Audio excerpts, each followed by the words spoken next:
Hello friends, good morning everybody. আজকে আমার চ্যানেলে একটা নতুন রেসিপি দেখার জন্য তোমাদের সবাইকে স্বাগত। আজকে আমি তোমাদের সাথে রেস্টুরেন্ট স্টাইল মিক্স ভেজিটেবল কারি রেসিপিটি শেয়ার করব। আর এটা করতে কোনো রকম আদা রসুন পেঁয়াজ ব্যবহার করিনি। একটা স্পেশাল মশলা ব্যবহার করেছি এই রেসিপিটার জন্য। আর এই রেসিপিটা তোমার বাচ্চা থেকে বড় সবাই কিন্তু তোমার বাড়িতে পছন্দ করবে। আর বাড়িতে বানালে এই রেসিপিটা কেমন লেগেছে সেটা কিন্তু আমাকে জানাতে ভুলো না। আর পুরো রেসিপিটা শেষ অবধি দেখার অনুরোধ রইল। আর লাইক কমেন্ট শেয়ার করো আর সাবস্ক্রাইব করে নতুন নতুন রেসিপি দেখার অনুরোধ রইল। Let's start this recipe easy cooking with me.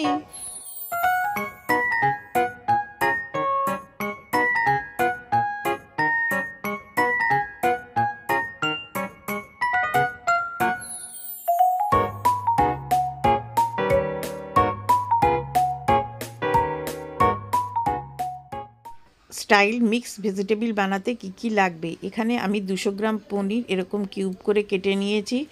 আর নিয়েছি আলু, বিনস, গাজর, আর হচ্ছে ফুলকপিটাকে এরকম একটু ছোট ছোট করে কেটে নেবে, আধখানা ক্যাপসিকাম, আর এক বাটি মটরশুঁটি।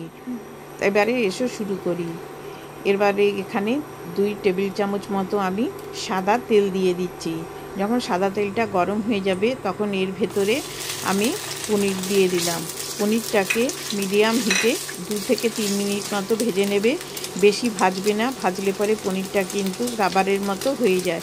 যখন এরকম একটু লাল লাল হবে তখন পনিরগুলোকে সব তুলে নেবে। দেখো এরকম একটু রং ধরবে তখনই তুলে নিতে হবে। সব পনিরগুলো তুলে নিয়েছি। এবার ওই তেলের ভেতরেই আমি ফুলকপিগুলো দিয়ে দিচ্ছি। এবার ফুলকপিগুলোকেও আমার ভেজে নিতে হবে। ফুলকপিগুলো এরকম লাল লাল করে ভাজার যাতে তাড়াতাড়ি হয়ে যায় এই জন্য একটুখানি আমি লবণ দিয়ে দিচ্ছি। লবণ দিয়ে একটু নাড়াচাড়া করে গ্যাসের ফ্লেমটা মিডিয়ামে করে আমি ঢাকা দিয়ে দেব। 2 মিনিট ঢাকা দেওয়ার পর আবার ঢাকাটা তুলে নেব, নিয়ে আবার একটুখানি নাড়িয়ে দেবো। দেখো ফুলকপি থেকে কীরকম জল বেরিয়েছে। এই জলেই কিন্তু ফুলকপিটা ভাজা হয়ে নরম হয়ে যাবে এবং লাল লাল করে ভাজাও হয়ে যাবে। দেখো এরকমভাবে ফুলকপিগুলো লাল লাল করে ভেজে তুলে নেব। ফুলকপিগুলো এর থেকে কিন্তু আর বেশি ভাজবে না। এরকমভাবে ভাজলে আর ঢাকা দিয়ে দিয়ে কী হবে, আমার ফুলকপিটাও আমার 70% মতো সেদ্ধ হয়ে গেছে। এবারে আরও আমি এখানে 2 চামচ সাদা তেল দিয়ে দিচ্ছি। পুরো রান্নাটাই কিন্তু আমি সাদা তেলে করেছি। তেলটা গরম হয়ে গেলে এবার বাকি যে সবজিগুলো আছে সেই সব সবজিগুলো দিয়ে দিচ্ছি। এখানে আমি যে যে সবজি ব্যবহার করেছি এরকম নয় যে এই সবজি ব্যবহার করতে হবে, তোমরা তোমাদের পছন্দ মতো সবজি ব্যবহার করতে পারো।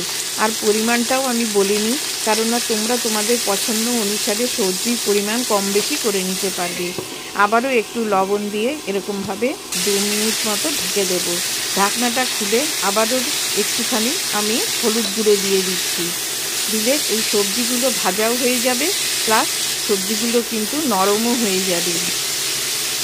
এরকম 2-3 বার ঢাকা দিয়ে দিয়ে একটু নাড়িয়ে নাড়িয়ে সব সবজিগুলোকে ভেজে নিতে হবে। আর এই সবজিটা একবার তোমরা বাড়িতে বানিয়ে দেখো, অসাধারণ খেতে হয়। রাত্রে রুটির সাথে কিন্তু খুব সুন্দর হয়। এবারে যে স্পেশাল মশলা সেটা বানিয়ে নিচ্ছি। এখানে 1 চামচ পোস্ত দিয়ে দিলাম, 2 চামচ চারমগজ, আর 1 চামচ মতো আধা ভাঙা কাজু দিয়ে এটাকে কিন্তু আমি প্রথমে শুকনো একটু গুঁড়ো করে নেব। সব সময় এই মশলাগুলোকে একটু শুকনো গুঁড়ো করে নিয়ে তারপরে জল দেবে, তাহলে কিন্তু খুব সুন্দর পেস্ট হবে। দেখো কত সুন্দর গুঁড়ো হয়ে গেছে। এবারে এর ভেতরে একটা বড় সাইজের টমেটো দিয়ে দিচ্ছি, আর 4 থেকে 5টা আমি কাঁচা লঙ্কা ব্যবহার করেছি। ঝালটা তোমরা তোমাদের পছন্দ মতো দিও। আর 2 চামচ জল দিয়ে দেব, দিয়ে এটাকে খুব সুন্দর একটা পেস্ট বানিয়ে নেব। দেখো পেস্ট বানানো হয়ে গেছে। এই মশলাটাই কিন্তু আজকের পুরো রেসিপিতে ব্যবহার করব। এদিকে দেখো আলু আর গাজর আর বিনসগুলো ভাজা হয়ে গেছে এবং নরমও হয়ে গেছে। এবারে এই সবগুলো আমি তুলে নিচ্ছি, নিয়ে আবারও 1 চামচ মতো তেল দিয়ে দেব।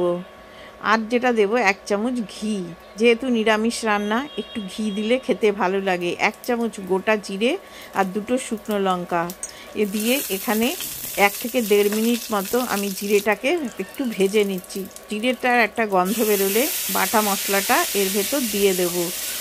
দেখো এবারে খুব ভালো করে নেড়তে হবে এবং গ্যাসের ফ্লেমটা এখানে একদম লোতে করে দেবে আর এটা অনবরত নাড়তে থাকবে। এবারে 1/4 টিস্পুন হলুদ গুঁড়ো, 1 চামচ কাশ্মীরি লাল লঙ্কার গুঁড়ো, 1/2 টিস্পুন মতো গরম মশলা আর 1/2 টিস্পুন মতো জিরে গুঁড়ো, যে মশলাগুলো আমরা সবসময় ব্যবহার করে থাকি, আর একটু লবণ দিয়ে দিলাম। দিয়ে এবারে লো ফ্লেমে মশলাটাকে খুব ভালো করে কষাতে হবে। ভালো করে মিশিয়ে নিয়েছি, নিয়ে এবার এটাকে আমি ঢাকা দিয়ে দেবো। 1.5 থেকে 2 মিনিট পর দেখো কীরকম সুন্দর তেল ছেড়েছে। আবারও কিন্তু এই মশলাটাকে আমি নাড়িয়ে নেব।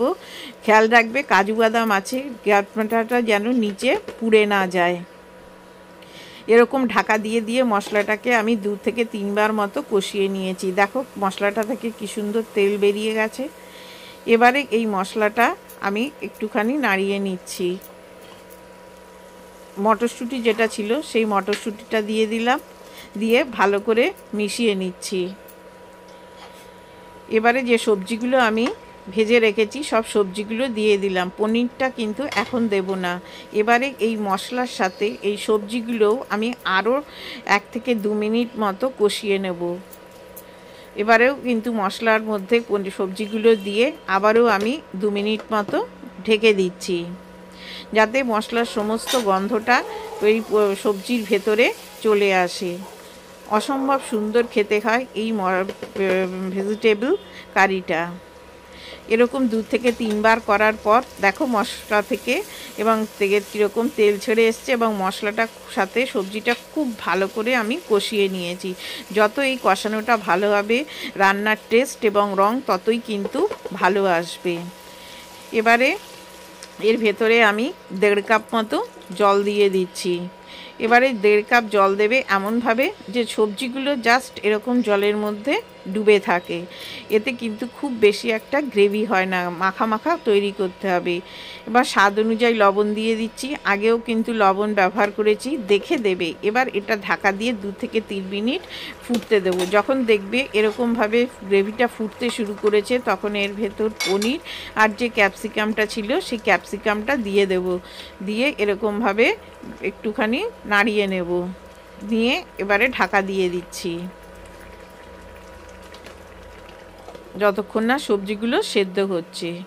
2 মিনিট পর দেখো উপরে কি সুন্দর তেল ছেড়ে এসছে এবং সবজিগুলো আমার সেদ্ধ হয়ে গেছে এবং প্রত্যেকটা সবজি দেখো কীরকম গোটা গোটা রয়েছে, ঘেটে যায়নি। এবারে 1 চামচ চিনি দিয়ে দিলাম আর 2 থেকে 3 চামচ মতো ফ্রেশ ক্রিম দিয়ে দিচ্ছি। আর নিরামিষ রান্নাতে একটু মিষ্টি দিলে খেতে ভালো লাগে, আর এই সবজিটা একটু মিষ্টি মিষ্টি হলেই কিন্তু রুটি, পরোটা, ফ্রায়েড রাইস তোমরা যার সাথে খাবে তাতে কিন্তু ভালো লাগবে। দেখো সবজিগুলো কিন্তু একটাও আমার গলে যায়নি, সবগুলো গোটা গোটা আছে। এবার গ্যাসটা বন্ধ করে ঢাকা দিয়ে রেখে দেব। কিছুক্ষণ পর তোমরা এরকমভাবে সার্ভ করতে পারো। আজকের এই রেসিপিটা তোমাদের কেমন লাগলো তা অবশ্যই কিন্তু আমাকে জানিও। আর এরকম নিত্য নতুন রেসিপি দেখার জন্য আমার চ্যানেলকে সাবস্ক্রাইব করে আমার বন্ধু হয়ে যাওয়ার অনুরোধ রইল। আর আমার 2টো ফেসবুকে পেজ আছে, ফান কুকিং উইথ বন্যা আর বাঙালি রান্নাঘর। সেখানে গেলেও তোমরা এই সমস্ত রেসিপিগুলো পেয়ে যাবে। আর সেখানে গেলে আমার ফেসবুকে পেজ দুটোকে একটু ফলো করে নিও। নিচের ডেসক্রিপশানেও আমি অন্যান্য রেসিপির লিঙ্ক শেয়ার করে দিয়েছি, সেখানে গেলেও তোমরা অনেক নতুন নতুন রেসিপি দেখতে পারবে। পুরো রেসিপিটা দেখার জন্য ধন্যবাদ।